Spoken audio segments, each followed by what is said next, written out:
Setelah lama bersembunyi, akhirnya Guntur Bumi berhasil ditangkap pihak kepolisian di halaman rumahnya Senin subuh kemarin. Setelah melalui proses pemeriksaan yang melelahkan, kabarnya Guntur Bumi langsung digiring ke tahanan Polda Metro Jaya. Maka inilah akhir dari sepak terjang sang tabib. Namun mengapa kuasa hukum Guntur Bumi masih berkelit jika penahanan itu hanya bagian dari pemeriksaan yang belumlah rampung sepenuhnya? Lantas, bagaimana nasib Puput Melati yang dianggap ikut terseret dalam persoalan ini? Akankah Puput bernasib sama seperti Guntur Bumi?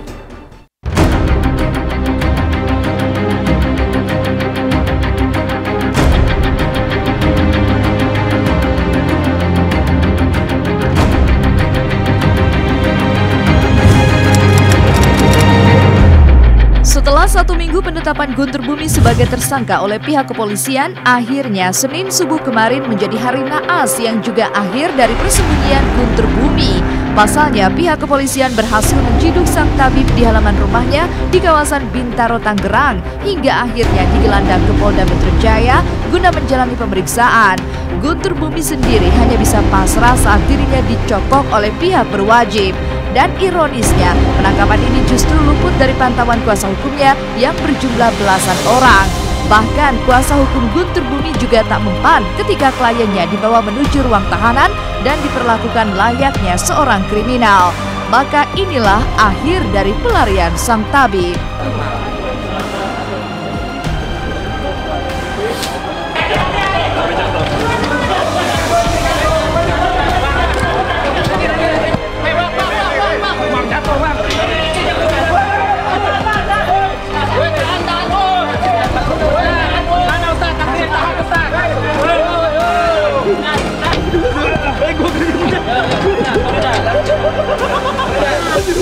Untuk perkembangan kasus GB, tadi pagi tepatnya kurang lebih jam 5.30 di daerah Jalan Kesehatan Pesanggerahan Bintaro, yaitu di kediaman GB, dilakukan penangkapan terhadap yang bersangkutan.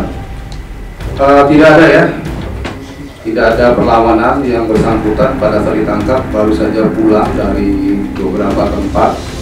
Merasa sang buruan sudah di depan mata, penyidik pun segera melakukan penahanan setelah dilakukan pemeriksaan terhadap Guntur Bumi secara maraton. Meski saat pemeriksaan Guntur Bumi sempat mengalami sakit, tak mengurangi niat polisi untuk membawa Guntur Bumi ke dalam tahanan. Walaupun terancam hukuman 5 tahun penjara, kuasa hukum Guntur Bumi masih mati-matian membela Guntur Bumi dengan mengatakan jika Guntur Bumi tidak ditahan. Bahkan soal penahanan kliennya ini sempat membuat sejumlah wajah kuasa hukumnya ketar-ketir.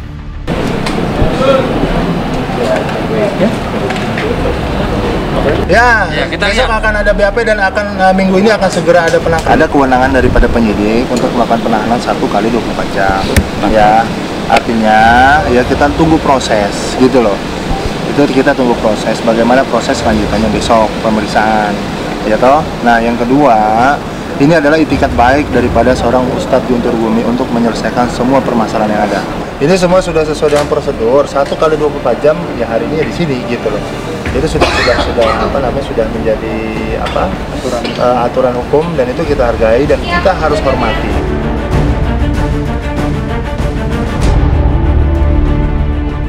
Tertangkapnya Guntur Bumi oleh polisi ini didasari atas salah satu laporan mantan pasien Guntur Bumi bernama Irfangi yang merasa ditipu saat menjalani pengobatan yang dilakukan oleh Guntur Bumi. Dalam aksinya itu diduga Guntur Bumi meminta uang sebesar 76 juta rupiah sebagai biaya pengusir roh jahat yang berada di rumah Irfangi. Lantas, benarkah jika Irfangi belum merasa puas dengan penahanan Guntur Bumi ketika dikonfirmasi melalui saluran telepon?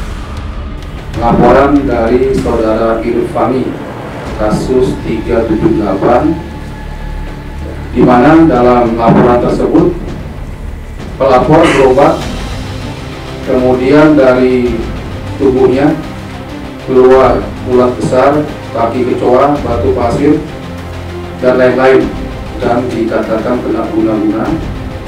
Kemudian juga melakukan pembersihan rumah, sehingga harus membayar mahar sebesar 76 juta.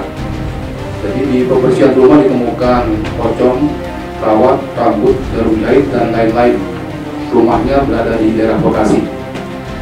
Dan inilah laporan polisi yang memenuhi unsur untuk ditindaklanjuti dalam penyidikan selanjutnya. Ini atas laporan dari dua laporan ya. Dua laporan untuk dugaan kasus 378. Karena ini masih dalam rangkaian proses penyidikan, maka ya nanti kita lihat saja hasilnya seperti apa. Ya, kalau hanya ditahan saja kan belum diproses itu. Ya.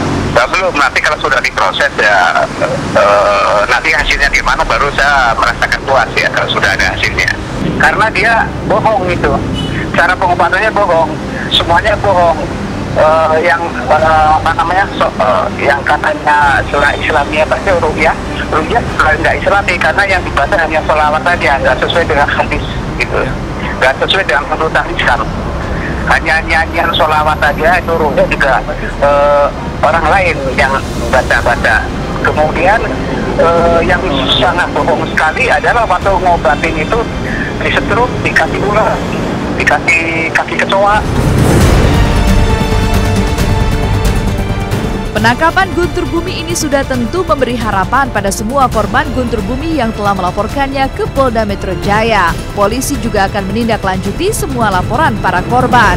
Tak terbayangkan jika semua laporan itu nantinya terbukti, sanggupkah sang tabib menghabiskan sisa hidupnya di dalam hotel Prodeo? Sering saya katakan di awal, semua laporan polisi yang masuk terhadap terlapor GB tetap diperiksa, didalami. Semua laporan polisi yang masuk dengan terlapor GB kita lakukan pemeriksaan. Namun dalam proses penyidikan selanjutnya kita prioritaskan untuk kasus-kasus yang sudah cukup alat bukti, saksi dan lain-lainnya. Secara laporan polisi ada 11, namun yang mewakili laporan ada 1 LP yang mewakili 16 orang. Sehingga memang sudah tepat apabila penyidik melakukan penahanan terhadap Guntur Bumi. Nah, ini semua masing-masing berdiri sendiri. Kita bisa bayangin kalau semua korban diproses secara tepat, mungkin Guntur Bumi tuanya hanya meninggalnya Guntur Bumi bisa di dalam penjara. Penangkapan Guntur Bumi ini kabarnya membuat Puput Melati ikut cemas. Pasalnya sebagai istri Puput juga dilaporkan oleh para mantan pasien suaminya itu dalam kasus pencucian uang. Kondisi Puput yang tengah mengandung 3 bulan anak ketiganya dari pernikahannya dengan Guntur Bumi kabarnya gagal menjalani pemeriksaan atas kasus pencurian yang melibatkan suaminya di Balikpapan. Lantas, akankah Puput juga akan bernasib sama dengan suaminya itu? Untuk istri GB ya, saudari PM, itu ada laporan tersendiri. Namun apabila ada kaitan dengan laporan-laporan yang lain yang bersangkutan PM ada keterlibatan langsung, kita juga akan melakukan penyidikan. Namun PM juga dilaporkan tersendiri dalam laporan polisi oleh korban yang lain ya, berupa tindak pidana pencucian uang. Aku kan perempuan ya, aku wanita.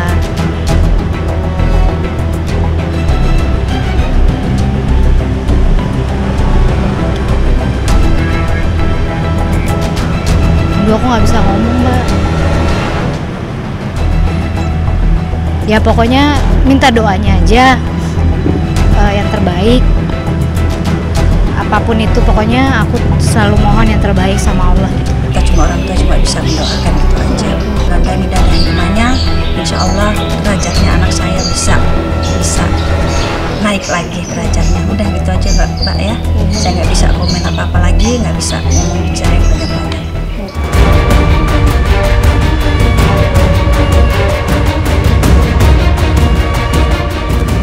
Benarkah jika Farhad Abbas telah melakukan tindak asusila terhadap wanita berinisial E yang terjadi di kota Bandung pada tahun 2013 silam? Lalu apa yang membuat E baru berani angkat bicara saat ini?